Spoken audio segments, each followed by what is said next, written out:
В 2021 году я решил взять длинный отпуск на месяц. План, куда его потратить, родился спонтанно, как всегда. Подготовка тоже была минимальная. Сложил походное снаряжение в кофры и поехал на Кавказ.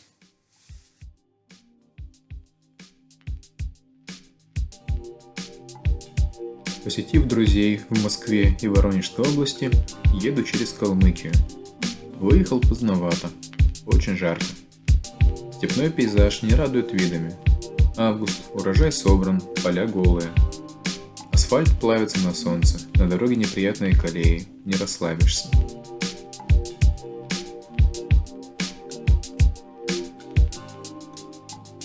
Ночью приехал в Элисту и утром отправился на прогулку. Местные говорят, что весной вся степь цветет и очень красиво, а сейчас не лучшее время.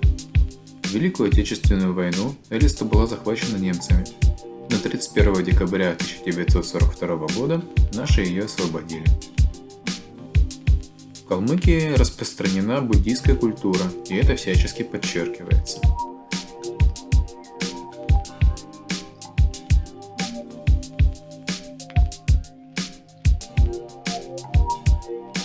Самое известное место Элисты – Дацан. Во дворе много статуй мудрецов с описаниями их достижений и молельные барабаны, которые нужно крутить и читать мантры. Внутри фотографировать нельзя, но мне и не пришлась там по душе атмосфера. В питерском Дацане мне больше нравится.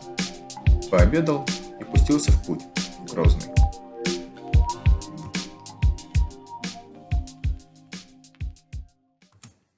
За недавние войны Грозному сильно досталось, и память об этом у чеченцев сильна. Тем приятнее видеть, какие красивые города они строят на месте руин.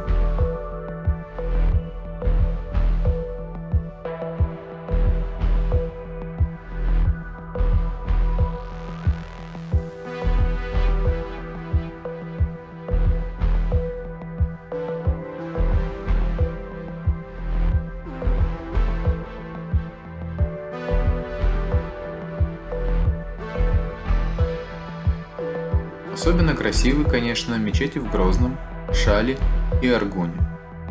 Туда можно заходить, фотографировать, отдыхать, только нужно вести себя прилично.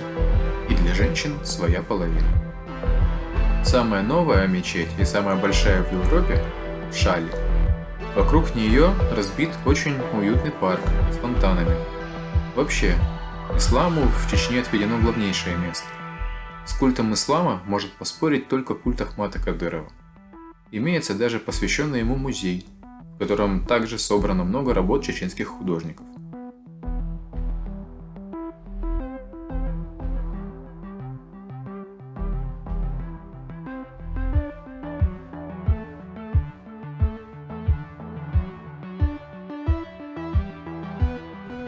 Наглядевшись на города, отправляюсь в горы, в сторону Итун-Кали.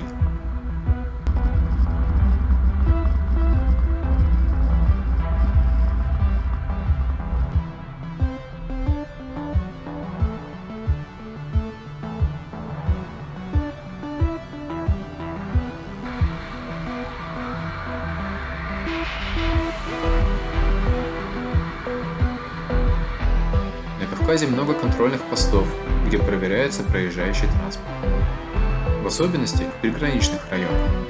Многие спрашивают, откуда я, как это путешествовать на мотоцикле, не тяжело ли.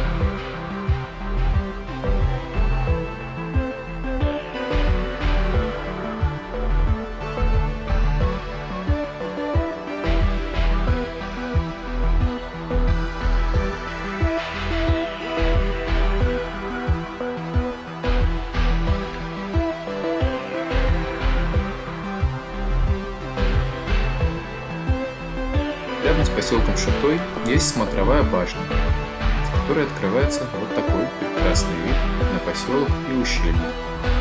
Таких башен по Кавказу расставлено очень много. Кавказские народы много воевали с соседями и друг с другом.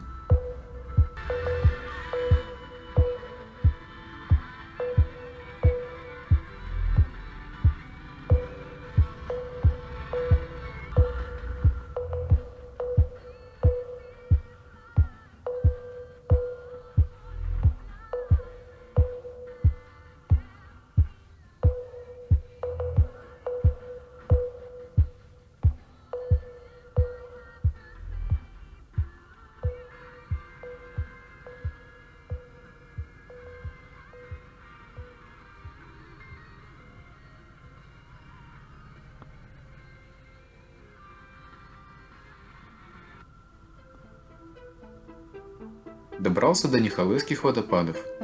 Здесь сооружено что-то вроде экотропы, примерно 2 километра по скалам, много каскадных потоков, что стекают в реку Аргун.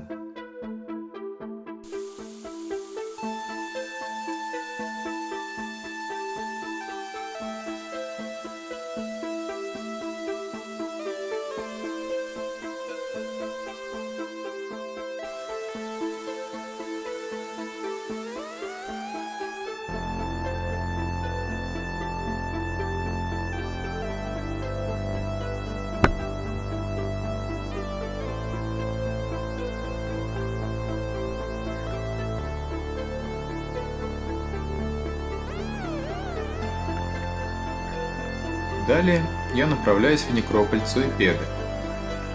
По пути проезжаю Ушкалойские башни, встроенные прямо в скалу на берегу реки.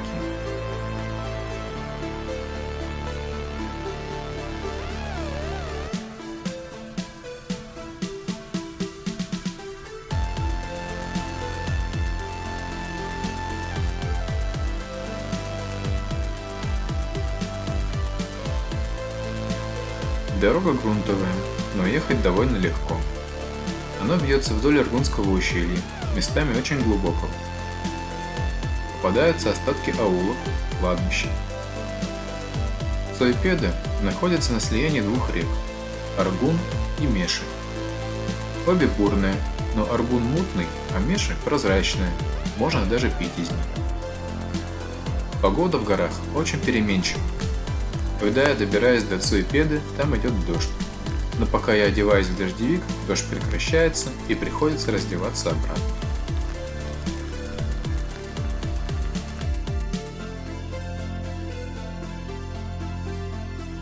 Склепы в некрополе датируются XIV-XVIII веками. Состояние у них плачевное. Если поехать далее через это ущелье, можно попасть в Грузию. Поэтому некогда здесь был большой аул, а теперь расположена пограничная застава.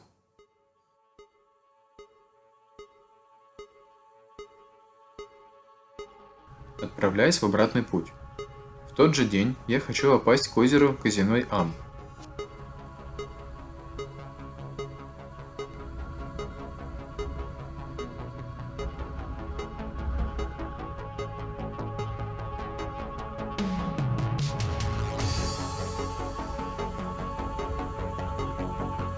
До которого 170 километров по извилистым горным дорогам. Хорошо, что асфальтировано.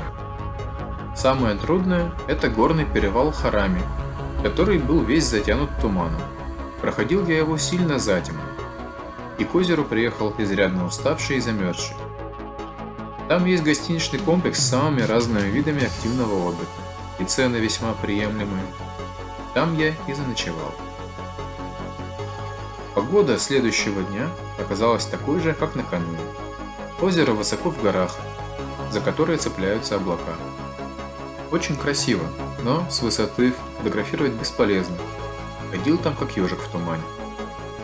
Весной или летом тут должно быть еще красивее и больше туристов. На этом озере даже проводили парусную регату. Рядом есть реконструированное средневековое поселение Хой. которые обязательно стоит посетить, если уж вы сюда приехали.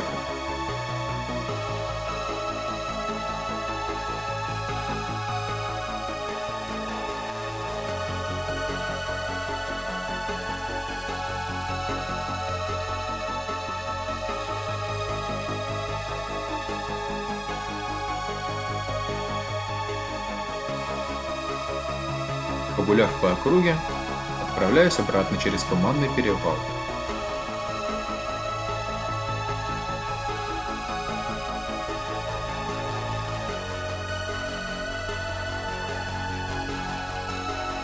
В Чечне очень вежливые и отзывчивые водители.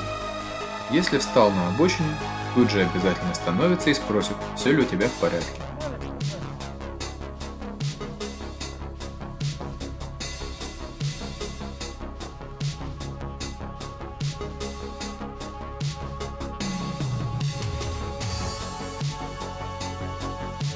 Вот такой вот этот перевал Харами. Если бы не туман, я бы преодолевал его гораздо дольше, потому что все время останавливался бы и любовался видами.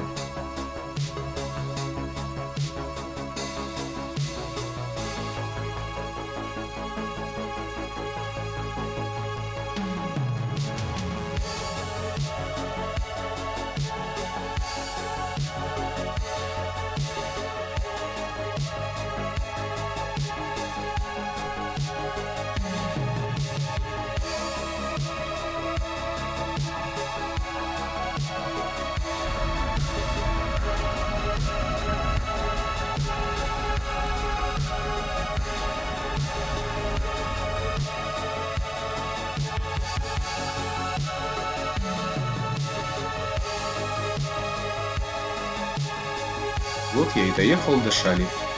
Завтра в Ингушетию. А как это было, расскажу в следующем видео.